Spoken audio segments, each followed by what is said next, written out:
Well, the latest report on Delhi's toxic air quality has also pointed out that stubble burning alone is not something that has led to this alarming spike in Delhi's air pollution. So there are several other local factors also, including vehicle emission, that has already poisoned the national capital's air, and that is also something that continues to remain a key contributing factor. Given the fact that this is the 6th consecutive day of poisonous air that we're breathing, which is in the severe category, how can we better protect ourselves? The Supreme Court yesterday, remember, said that air pollution cannot become a political battle, stressing that choking air quality is responsible for the murder of people's health. The top court asked Punjab, Haryana, Uttar Pradesh, Rajasthan to stop stubble burning immediately. Yet, you just saw the report that NDTV played out that 1,500 farm fires were reported in just one day in Punjab alone, and these are just the documented ones. So like I said, as we continue to live and breathe in this air emergency, how can we better protect ourselves? Joining us on the broadcast, Dr. Arvind Kumar. He's the chairman of the Institute of Chest Surgery, Medanta Hospital. Thanks very much, Doctor. You're a busy man, I understand, but thanks very much for sparing the time and being with us.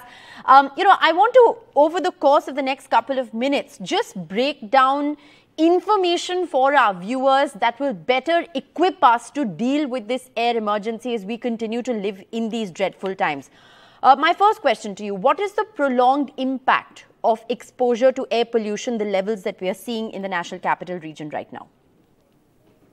Rishika, first of all, thank you very much. My hello to all your viewers, and thanks to NDTV for having me on the show. My apologies for being a little late. I was with a patient in the ICU. Apologies.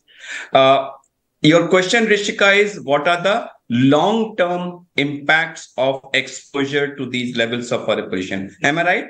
Yes, I mean prolonged exposure, given the fact that this is now, 1 week and continuing of severe air quality.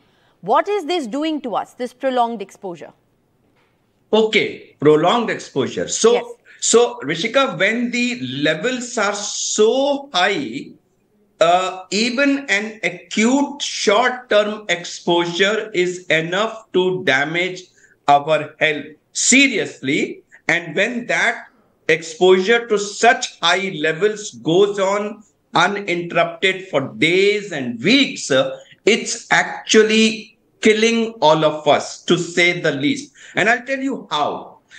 Let's start from pregnant ladies. So all those ladies who are pregnant and harboring a child in their womb, whether it is first trimester, second trimester, third trimester, all of them, the babies are getting badly affected. That's number one.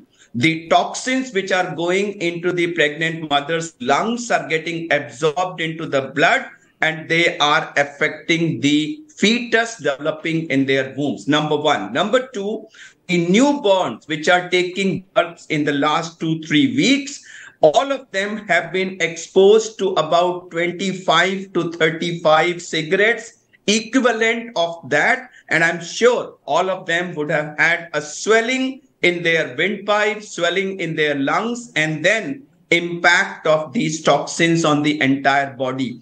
All the children across the board, all the children amongst my acquaintances, friends, relations, neighbors, everybody is coughing. Many of them are on nebulizers. I myself have been, although I'm not an asthmatic, I'm not a so-called smoker. Still, last 2 weeks, I have been regularly taking my inhalers because I do feel choked when I'm outside.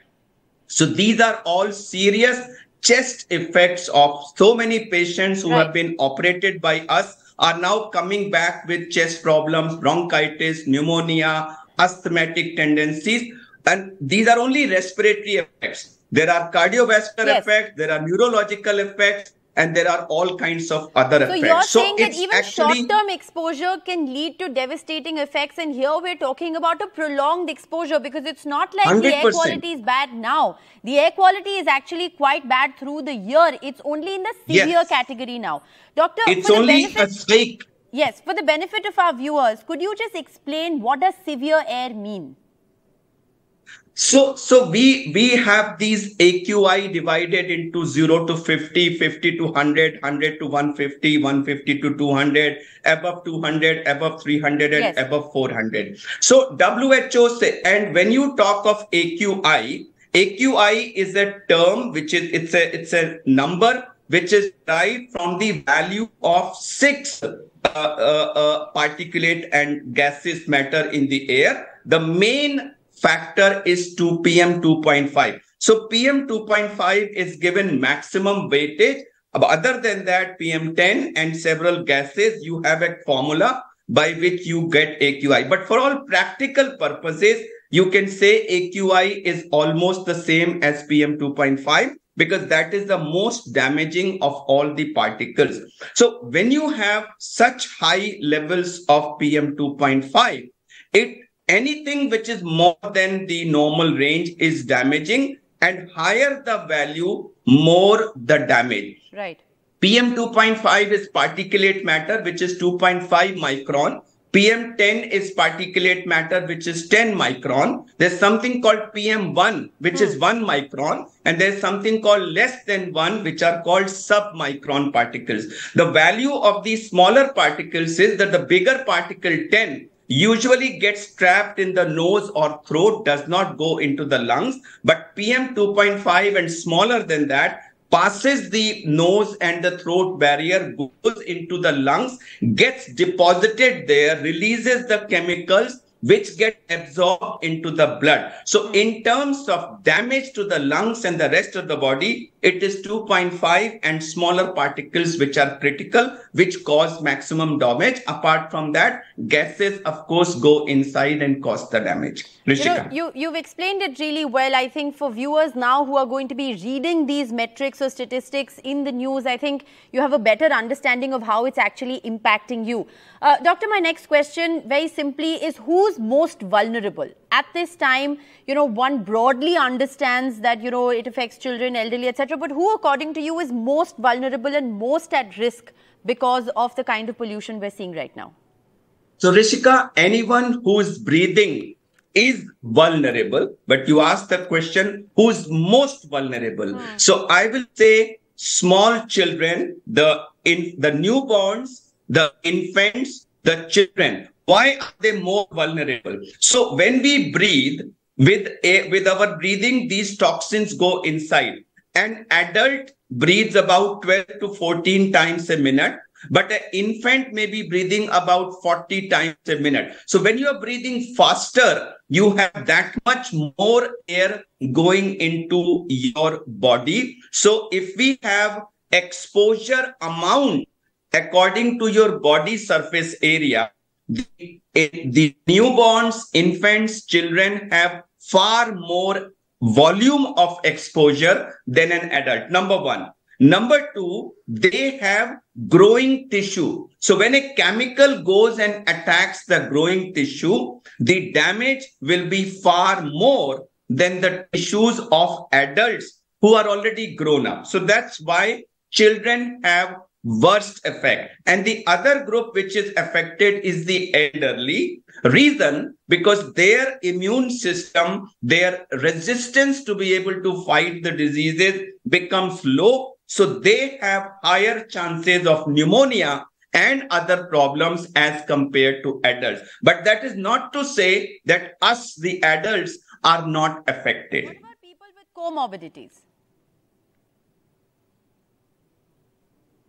Sorry, Rishika, I couldn't hear you. I said, doctor, what about people with comorbidities? What should they do? You've explained very well how children are most vulnerable. But what about those with other underlying conditions? Yes. What should they be doing? What's the protocol? So people who have any other comorbidities, for example, suppose you are suffering from diabetes for a long time, that reduces your immunity. You've suffered in the past from some cancers for which you might have taken some immunotherapy, chemotherapy, etc., which makes your immunity low. Suppose you are on steroids, you are on chemotherapy medicines, or you are suffering from any other disease, kidney disease, liver disease, chronic respiratory disease, any other disease that weakens that particular system. So most vulnerable are a group called COPD. So people who've been smoker for a long time, they have a disease called COPD where the lungs become weak. When a COPD person is exposed to this air, his risk of developing pneumonia and risk of dying from that pneumonia is many times higher than an adult who does not have COPD. Right. So very good question, Rishika. People with comorbidities are also at very high risk. Rishika. Right. Doctor, the other thing that's dominated headlines is the fact that schools are shut. Now, many people argue that why shut schools, when children are going to continue to breathe the same air at home? Is it safe for children to step out? What is the difference between the outside and the inside? Where do you weigh in as far as this argument is concerned? Very, very, very intelligent and very pointed question, Rishika. I really appreciate the difference you are trying to make between a child staying at home versus child going to school. So let's say, what will the child? First of all, air inside the house is more or less the same as air outside, because inside air, outside air, when you open doors and windows, they have an exchange. Air does not know any boundaries. However, when you are close to main highways, roads, or any industrial area or industry or a fire burning place, the levels there are much higher than levels inside your house. Number one. Number two, when the children go to school, there are two places where problems occur. Number one, we know that the schools start in the morning and the air pollution 24-hour variation wise, highest levels are between 6 to 8 a.m. in the morning, because during the course of the night, all these particles, etc., tend to settle. And the children are at the same height where the maximum levels of these pollutants are there. So when the children are going to school by bus, etc., they are exposed to highest levels of these toxins. That's number one. Number two, children are children. When they go to school, you can't expect them to just sit. They're going to run, they're going to play, no matter how much you try. Even if you close the play field, they will run from one class to another. When they run, their respiratory rate goes higher, 40, 45, 50. So they breathe that much more toxic air than they would have done if they are inside the house. So these two reasons expose them to higher levels of more toxins than if they stay inside the house. And that's the reason why schools are shut during this period, which of course is a knee-jerk reaction. It's not a long-term solution, because it's a knee-jerk reaction, and it's definitely not a long-term solution. But you're saying that there is some scientific basis to keeping children indoors in the most vulnerable time when the air pollution is perhaps the worst. So, it may be a short-term measure, but it is still something that has some scientific basis. Rishika, it's very sad that for the last 8 years, this started in 2015. Yes. And we have had this problem occurring every year.